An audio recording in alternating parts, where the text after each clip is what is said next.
Good morning, everybody, and my apologies for the slight tickly cough this afternoon. Slight tickly cough I've developed. I have done my lateral flow. I've just come out the other side of COVID. It's just irritating, so forgive me. Wave and tidal. I'm coming at this from a different direction from what you've been hearing about so far. So we've been coming very much from the point of view of using vessels, I suppose owning or operating them. But we're now in a position where people are building these tidal turbines, and I believe this is a significant opportunity for the maritime industries. So my thanks very much to the Society for giving me the opportunity to talk to you today. And I really am very impressed by the slogan you got up behind. Because really, what I want to do is to give you some sort of insight into what is going on. I want to make sure that I show you there is some momentum on the activities that are going on.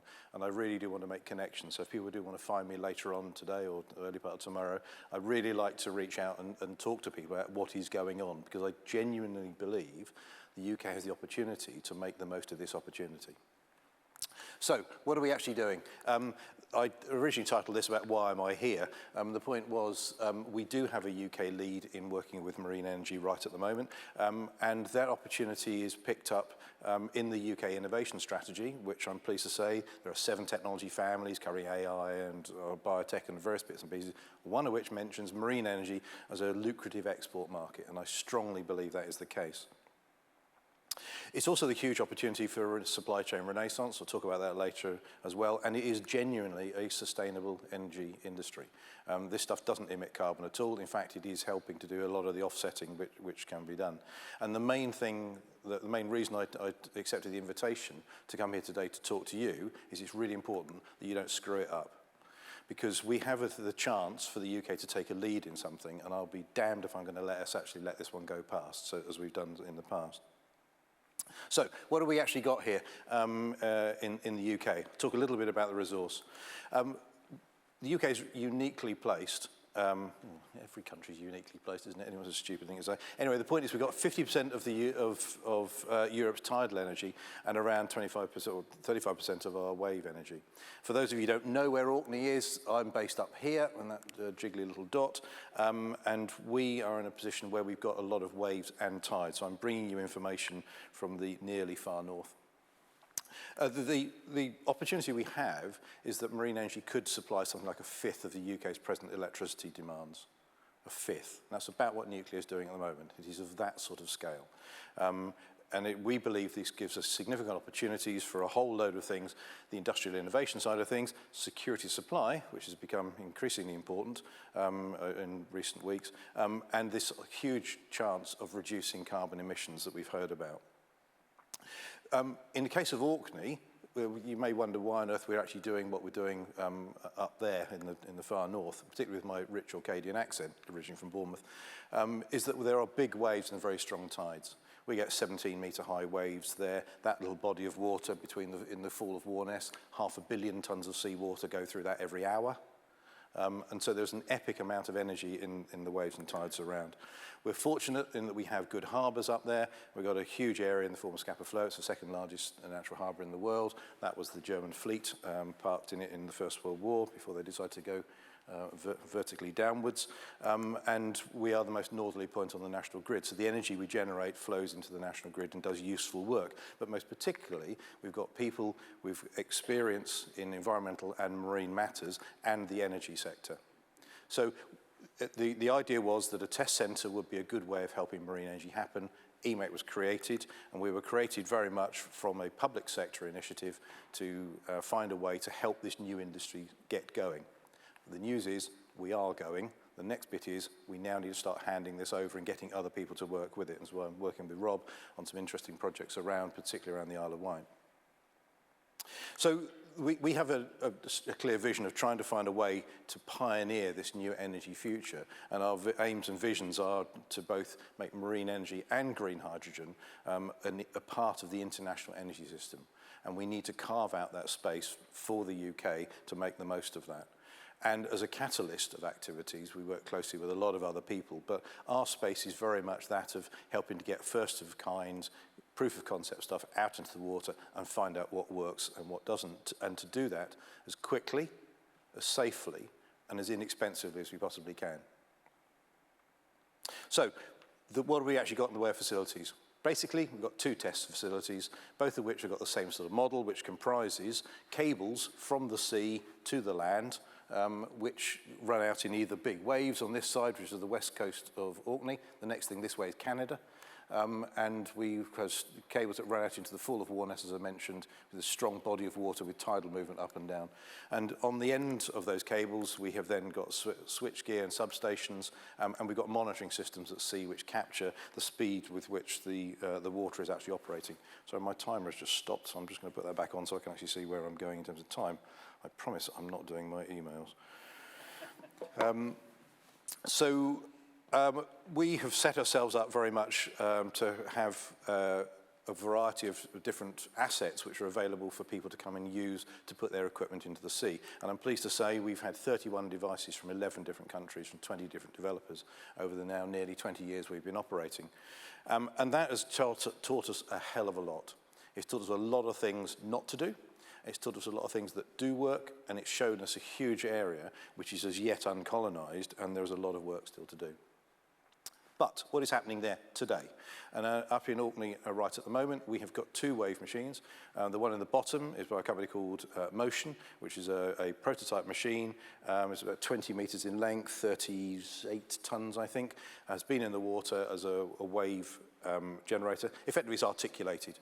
This is the hinge, and the two parts flex as the waves go underneath it. Designed very much for offshore support activities and providing energy at sea for a variety of opportunities. And the machine on the right-hand side is the Archimedes wave swing. That is currently sitting on the pier outside my office, or it was yesterday when I left. That is due to go into the water very shortly and be generating. In addition to that, we've got a couple of machines that are actually out on site on the Tidal site. The machine there is the O2 by a company called Orbital Marine Power, which is a tidal turbine. And you can see from the top photograph, this is it when it's in its towing position with the arms raised on the side. And I'll show you a diagram in a minute where the arms are lowered into the generating position. And I'll talk more about that in some detail. In addition to that, we've also got Magallanes, a Spanish company, a machine built in Vigo, which is, they've just removed that from site to do some maintenance work on it. So I want to talk to you more about the particular machine on the left-hand side, because I think this is going to be particularly important and, particularly of interest to you in the marine industries. So this is the machine when it's in its generating state. And it principally comprises a tube, which I think is 74 meters in length, about 3.6 meters in diameter, and it contains a whole load of equipment which has been put into it. But you'll notice that the machinery spaces are comparatively small, and a lot of the rest of it is just buoyancy to keep the whole thing up. It is tied in with a 4-point mooring, 2 fore, 2 aft, and it sits basically on a trot-type mooring. There was a predecessor version which rotated or swiveled, and this is part of the evolution that's going on, is finding out what are the best techniques for making these various machines work. One of the key activities, or one of the key selling points of this machine, is it was installed just using multicats. It was towed out there using multicats. The anchorage system was put in using multicats. You can get alongside it in frankly, a rib. And it's designed for easy intervention, cheap intervention, which then gives very high uptimes. And so they've very, very specifically tried to come up with a piece of equipment which is compatible with a lot of other activities, and particularly for small ports, because generally speaking, the operation of these machines will tend to be in remote areas. And in terms of the machine itself, a few pictures of the machine actually in build. This is one of the hinge joints. We'll come back to this photograph later on, but fabricated by Texo in Dundee. This is one of the nacelles, the generating equipment, being mated onto the end of one of the arms at the end you see. One of the blades fabricated down in the south coast in the Solent, and finally the whole machine assembled. And that's it in Dundee, finally awaiting launch. But the key thing from my point of view is that that machine has got 80% UK content. 80%. And the point is that the supply chain was 157 different companies that span the UK, and that is the opportunity that we have. Because that machine is a 2 megawatt machine, and there are thousands of megawatts of generating energy out there that we can go and tap into. So, and those sites for generating, principally, are across the north of Scotland, the Pentland Firth, down through the Western Isles, through the approaches around Anglesey, around in the Bristol Channel, and around on the Isle of Wight, where Rob has got the Perpetuous site. And the point is that those sites themselves not only represent energy, but they represent the opportunity for the supply chain to then engage and support this equipment. So, to my mind, this is something that is uniquely suitable for the UK at the moment, because the innovation strategy talks about the need to develop new industries, and here we have a new industry. The UK has a lead. We have a technology, multiple technologies that actually work, and we have the capability to build this sort of equipment. It's not made out of unobtainium or some esoteric materials that we haven't yet created. This is very doable because it's happening today. So that's the piece I really wanted to land with you, to make sure that you recognise the importance of this and the opportunity that it represents for everybody, because this really is about jobs. I remember having a dinner with some MPs that came up for a select inquiry at one point, and we were sitting around the table, and they said, so why are you doing all this? And we go, well, it's jobs, you know, there's employment, there's real livelihoods to be created here. And they went, yeah, everybody says that. I know everybody says that, but this is real. These are actual jobs in these areas which are often quite economically challenged, and these are using the skills and abilities that we've already got and deploying them in a new area. And it's not just the fabrication. It's all the stuff that goes on in the supply chain to make these things work. It's about the people who are actually on the vessels, who are doing the diving, who are piloting the various support equipment. I'm just ashamed to say, on International Women's Day, every bloody photograph has been a bloke so far, and everybody stood up here as being a bloke, although it's nice to see people with ties on again rather than just in Zoom, where it's all got very casual. So, but my point is that these are real jobs in these real areas that we have an opportunity to capture. In addition to that, there's also kit that's needed. So this pier was extended for marine energy. It's one of our major pieces of port infrastructure in Orkney, and vessels have been invested in. I believe they've all been procured from overseas. But if we do this, we can bring the vessels to bear and our knowledge to bear and our experience to actually make something that is very special. And if we get this right, things happen. I mentioned this pier was extended for marine renewables, and on this particular day, there are 4 separate tidal turbines being worked on that pier. So build the infrastructure, things happen. So civil engineer point, that's my background. I like stuff to be built so you can go and do things on it. This, I think, really proves it does work. So the other part, bloody time has gone off again, there you go. So, kit is real, it is actually happening. One of the jobs that EMEC has also got to do, other than standing up here and talking to you today, is to make this real to other people.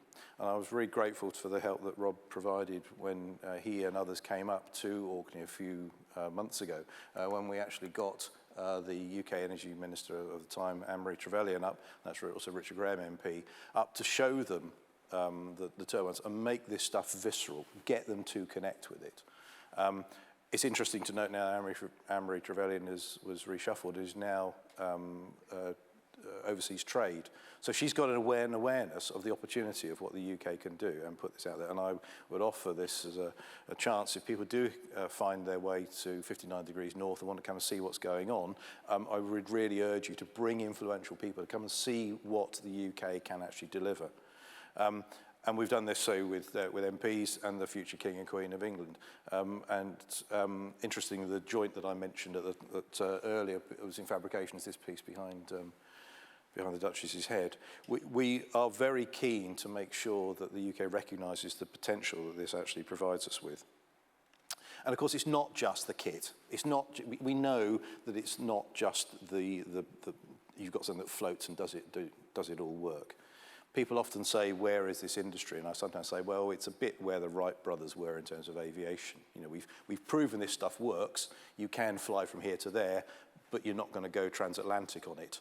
You know, well, we are getting to the point now where we're starting to see marine actually move and start to get into these commercial spaces where these machines are being procured, going to be installed and are actually going to work for time. And that then builds the rest of the supply chain.